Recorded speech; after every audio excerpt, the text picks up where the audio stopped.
Hello, how's it going? So in this video, I'm going to talk to you about my 2 years sobriety journey. So here goes. One thing that I learned is that it's going to be different for everybody. This is what happened to me, my timeline. When I first quit drinking, the first 3 days sucked. It was hangovers, withdrawals. It felt like the world was coming down on me. That's one of the things that motivated me to quit. After about a week, making it through that first weekend without drinking is where I felt that euphoria, that epiphany, like that sense of pride, like, I can't believe I made it through the first weekend, right? Because I drank for years, every weekend, half gallon of vodka. And so to not do that for the first time in many years, it felt weird at first because it was my routine. But then once I got to Monday, I felt so proud of myself. And that's, I think, what spurred me on. Now, granted, this was just the first time I quit drinking because I started and stopped so many times. But this was the timeline for the first time I quit. But the long-term sobriety, the 2 years, was different.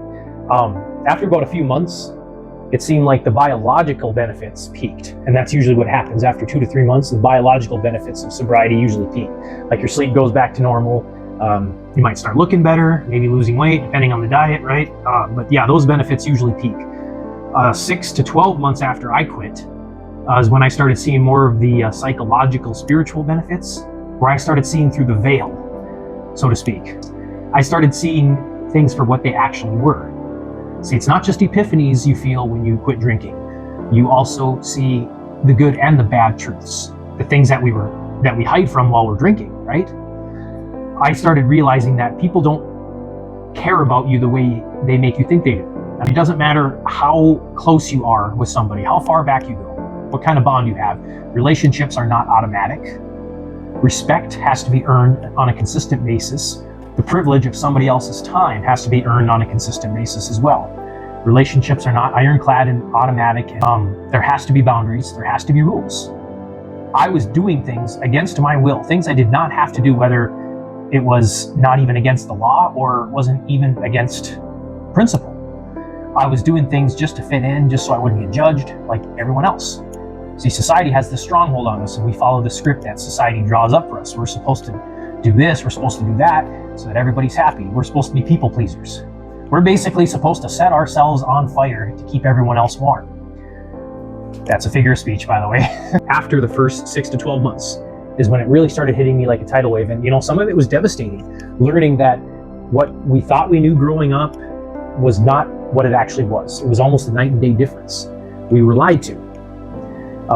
And that's not to blame any one person or group of people necessarily, because it's what they were led to believe as well, right? It's passed down from generation to generation that we were supposed to do X, Y, Z. We're supposed to get married and have kids and, things similar to that. But we have choices. We can do what makes us happy, as long as no one's getting hurt or we're not breaking any laws. It's as simple as that. And protecting your peace is very important. I think one of the many triggers for me to want to drink was I didn't protect my peace.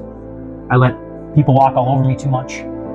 I tolerated way too much in my personal life. And I was around the wrong people, and I think that's one of the things that drive us to drink.